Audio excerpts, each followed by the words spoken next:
तो well dear students, मैं एजाज फिर से एक बार आपका वेलकम करता हूं, स्वागत करता हूं। तो आज की इस वीडियो में हमारे सामने क्या प्रश्न है, आइए इसको समझ लेते हैं। यहां पे क्वेश्चन है, भारतवर्ष में यानी अपने देश में लोकतंत्र, लोकतंत्र का मतलब लोगों का तंत्र, तंत्र का मतलब होता है व्यवस्था, यानी अपने देश में सरकार को चुनने का काम लोग करते हैं, जनता करते हैं, तो इसको लोकतंत्र बोलेंगे। तो भारत में लोकतंत्र कैसे सफल हो सकता है, यानी अपने देश में जो लोकतंत्र है, वोटिंग द्वारा जो सरकार को चुनने का काम करते हैं, ये जो लोकतंत्र है ये कैसे सफल होगा, कैसे सक्सेसफुल होगा, उसके बारे में बताना है कि कैसे कैसे हम सक्सेसफुल करा सकते हैं।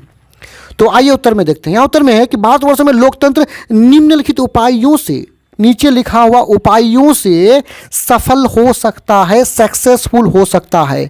सबसे पहला पॉइंट देखिए, भारत में हमें क्या करना चाहिए कि लोकतंत्र सफल होगा। सबसे पहला है कि शिक्षा का प्रसार। शिक्षा मतलब एजुकेशन का प्रसार करना चाहिए। प्रसार का मतलब फैलाना, यानी शिक्षा को हम हर जाति धर्म के लोग, गरीब से गरीब परिवार तक शिक्षा का प्रसार करना पड़ेगा, शिक्षा का फैलाव करना पड़ेगा। गरीब से गरीब तबके को भी शिक्षा देना पड़ेगा, तभी लोकतंत्र सक्सेसफुल होगा, सफल होगा। देखिए इस पॉइंट में कहा गया है, शिक्षा के प्रसार से लोगों में जागृति लाया जाए, यानी शिक्षा, हर आदमी को शिक्षा देंगे, हर जाति धर्म के लोगों को शिक्षा देंगे तो उसमें जागृति आएगी, लोग अपने अधिकारों को समझेंगे, ताकि जनता अपना मतदान के महत्व को समझ पाए। यानी चुनाव के समय हम जो मतदान करते हैं, इस मतदान के महत्व को, इम्पोर्टेंस को तब समझेगा जब लोगों में शिक्षा आएगा, लोगों में एजुकेशन, लोगों को जब एजुकेशन देंगे।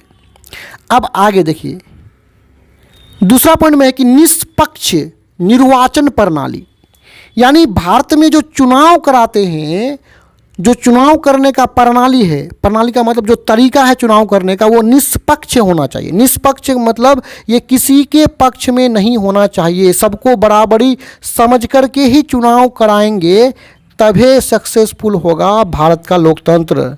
इसलिए बोलता है कि एक ऐसा निर्वाचन प्रणाली का व्यवस्था हो जो निष्पक्ष हो, किसी भी पक्ष किसी का तरफदारी ना करे।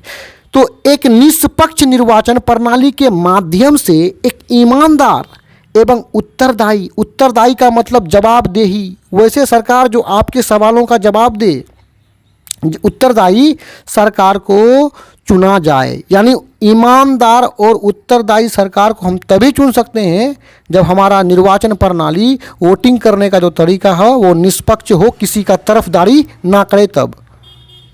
आगे देखिए, सामाजिक असमानता का अंत, यानी हमारे समाज में जो असमानता है, ऊंच नीच जो है, उसका अंत करना, यानी सामाजिक एवं आर्थिक असमानता को दूर किया जाए।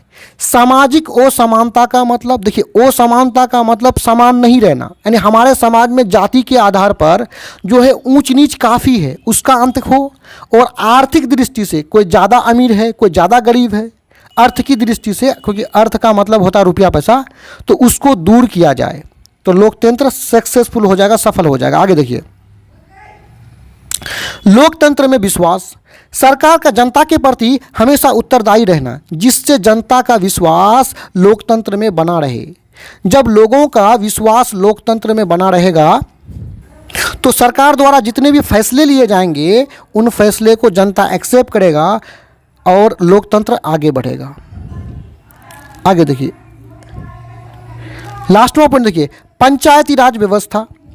इसके अंतर्गत ग्रामीण स्तर, स्तर का मतलब होता है लेवल, ग्रामीण मतलब होता है ग्राम का, और ग्राम मतलब होता है गांव। तो ग्रामीण स्तर पर, गांव स्तर पर ही विभिन्न समस्याओं का समाधान खोजने का प्रयास किया जाना चाहिए आदि। यानी पंचायती राज व्यवस्था से हम लोग मुखिया वगैरह को चुनते हैं, तो इसी के द्वारा ग्रामीण स्तर पर जो बड़े बड़े समस्या है, उन समस्याओं का समाधान हो जाएगा, तो लोकतंत्र सक्सेसफुल हो जाएगा। तो यहाँ पे ये वीडियो समाप्त होता है। मैं उम्मीद करता हूँ वीडियो आपको समझ में आया होगा। धन्यवाद।